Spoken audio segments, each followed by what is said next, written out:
Hi everyone, and welcome back there. I'm Emily, and I'm Paul. It's absolutely fantastic to be here with you all again, ready to talk about something truly life-changing. It is, Paul, so many people dream of speaking English fluently.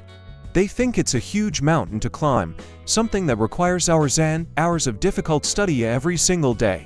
But what if I told you that small, consistent changes in your daily routine can lead to incredible breakthroughs in your English?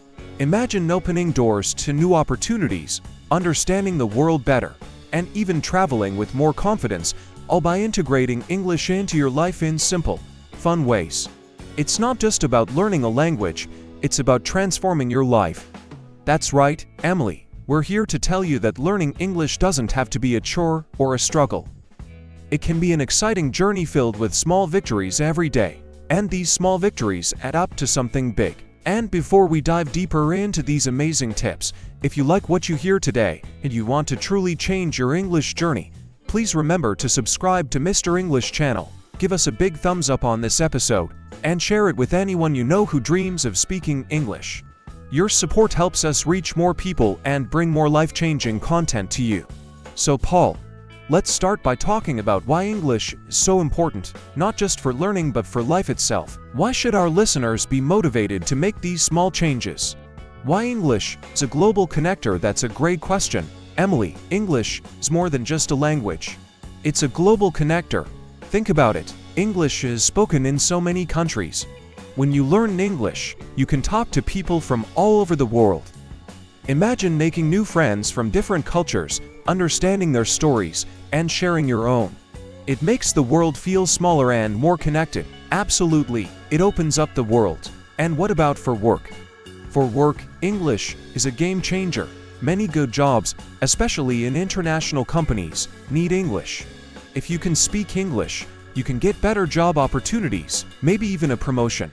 You can communicate with colleagues and clients from other countries. It can mean a better salary and a more exciting career path. It gives you an edge, a real advantage in the job market. That's a huge benefit. And what about when people travel?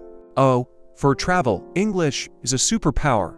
Imagine traveling to almost any country and being able to ask for directions, order food, talk to people at the hotel, or just understand signs. It makes your trips so much easier, safer, and more enjoyable. You don't feel lost or confused, you feel confident and independent. You can explore more deeply and truly connect with the places you visit. Yes, no more pointing at menus or using complicated translation apps. And what about access to information and entertainment? That's enormous. A huge amount of information on the internet is in English. Think about books, articles, videos, podcasts like ours, even academic papers. If you can understand English, you have access to so much more knowledge and different points of view. And for entertainment, imagine watching your favorite movies and TV shows without subtitles or understanding the lyrics of your favorite songs. It makes everything richer and more engaging. You can truly appreciate the original art. It's incredible how much of the world's content is in English. So these small changes aren't just about learning words. They're about unlocking a better, richer, and more connected life. Now, let's get into the how. Simple, life-changing English learning tips. Okay, let's start with our favorite and easiest one. Music. Yes, everyone loves music, so instead of always listening to songs in your native language, try to listen to English songs. It's so simple, right? You can do it when you're walking, when you're cleaning your house, when you're cooking, or even just relaxing. Just put on some English music. And don't worry if you don't understand every single word at first. The goal here is to get used to the sound of English, to hear the rhythm, the pronunciation. Your ears will start to get trained. Maybe you'll catch a few words you know. Exactly. And a pro tip here, find songs you really like. If you enjoy the song, you'll want to listen to it more. After a few listens, you can try to find the lyrics online, read them while you listen. You'll be amazed how many words you start to recognize and learn. It's like a fun game. And singing along, even if it's just mumbling, helps with your pronunciation and fluency. It's like a secret language lesson. Next up, TV shows and movies. This is a fun one. Oh, I love this, but what's the best way to do it for beginners, Paul? The best way is to start by watching them with English subtitles. Don't use subtitles in your native language. I know it's tempting, but challenge yourself. That's a brave step, but so effective. Yes. At first, your eyes will naturally go to the English words. You'll be reading and listening at the same time. This helps you connect the written word with the spoken word. If it's too fast, try starting with shows you already know well in your native language. This way, you already understand the story and the characters, so you can focus more on the English. Brilliant! You don't have to guess the plot, so your brain can concentrate on the language. And for our absolute beginners, those at A1 level, what do you suggest? For absolute beginners, cartoons or children's shows are fantastic. They use simpler language, often repeat words, and the characters speak slowly and clearly. Think about shows like Peppa Pig, Paw Patrol, or even classic Disney animated movies. The stories are easy to follow, and the vocabulary is basic. This is a very gentle introduction to spoken English. Yes, they make learning feel like play. And every time you rewatch, you might notice something new. That reminds me, Paul, let's dive into something even more immersive, changing the language on your phone and computer. This is a bold move, but oh, so powerful. Think about it. How many times a day do you look at your phone? Dozens, hundreds. If your phone is in English, every time you use it, you are seeing and interacting with English words. It's true. You'll learn words like settings, messages, gallery, camera, calendar, contacts, share, download, and edit. These are everyday words you use all the time. You learn them not by studying a list, but by using them. Exactly. It's incidental learning. You just pick them up naturally because you need to use your phone.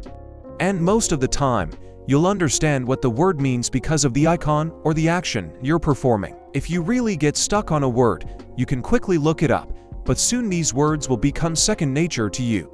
It builds confidence because you're using English in a practical, real-world way. I love that. It makes English feel like a tool, not just a subject in a book. And extending this idea, what about things around the house? Yes, our labeling tip. This is so simple and effective for building core vocabulary. Get some small sticky notes.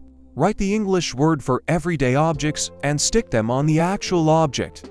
Like putting door on your door, chair on your chair, table on your table, refrigerator or fridge on your fridge, cup on your cup. Precisely, every time you walk past the door, you see the word door. Every time you sit on the chair, you see chair. And the best part? Say the word aloud when you see it. Oh, there's my bed. I'm turning on the light. This connects the word to the object and the sound of the word, helping your memory and your speaking muscles. It transforms your home into a personal English immersion environment. It's like having flashcards everywhere you look, but even better because they're on the real objects. Paul. This next one often makes people laugh, but it's incredibly powerful for building fluency. Talk to yourself in English. Yes, it might feel a little strange at first, but it's a fantastic way to practice. When you are alone doing daily tasks, just describe what you are doing in simple English. So like, I am making coffee, I am brushing my teeth, I need to water the plants. Exactly. Even if it's just one or two simple sentences, this helps you practice forming sentences, connecting words, and thinking in English without the pressure of a conversation with another person. There's no judgment, only practice. It builds your confidence for when you do speak to someone else. It's like a secret rehearsal for your English performance. It really is, and it helps you identify gaps in your vocabulary. If you want to say, I'm cutting the vegetables, and you don't know cutting or vegetables, that's your cue to look them up. And related to that, try to think in English. This is a higher level of talking to yourself, but it's very effective. When you're just thinking about your day, try to formulate those thoughts in simple English, like, I am hungry. What should I eat? The weather is cloudy today. Double quotes yes, or I need to buy milk at the supermarket. I hope my friend calls me soon. It pushes your brain to process information in English, not just translate from your native language. This is where real fluency begins to develop. It's like doing mental push-ups for your English brain. So let's talk about reading for pleasure. Many people feel intimidated by reading in English. They think they need to read complex novels, but that's not true. You can start very simply. What do you recommend, Paul? I recommend children's books, seriously. They are designed for young native speakers, so they have simple vocabulary, repetitive phrases, clear plots, and often wonderful illustrations that help you understand the story. Books like The Very Hungry Caterpillar or Green Eggs and Ham are fantastic starting points. That's a brilliant idea, and they're fun. You can find them easily online or in libraries. Another great option is easy English news websites. There are many online resources that will write daily news articles using simpler vocabulary and sentence structures for English learners. This way, you stay updated on current events and practice your English at the same time. You learn about the world while learning a language. That's incredibly practical. What should our listeners do if they encounter a difficult word while reading? Don't stop for every word. This is crucial. If you stop and look up every single word, reading becomes a chore, not a pleasure. Try to understand the general meaning of the sentence or paragraph. Use the context, the words around the difficult word, to guess what it means. If a word appears many times or seems very important for understanding the main idea, then you can look it up. That the goal is to enjoy the reading experience and build your comprehension, not to translate every single word. Yes, it's about building a habit of reading in English, making it enjoyable so you keep doing it. Consistency is key. Emily, one of the most powerful and motivating small changes can be to find an English learning partner. This might sound like a big step, but it can start very small. Exactly. Maybe it's a friend from your school or workplace who is also learning English. You can make a pact. Let's speak just 5 minutes in English every day, or let's send each other 3 messages in English each day on WhatsApp. That's a fantastic idea. Even short, simple interactions can build confidence and reinforce what you're learning.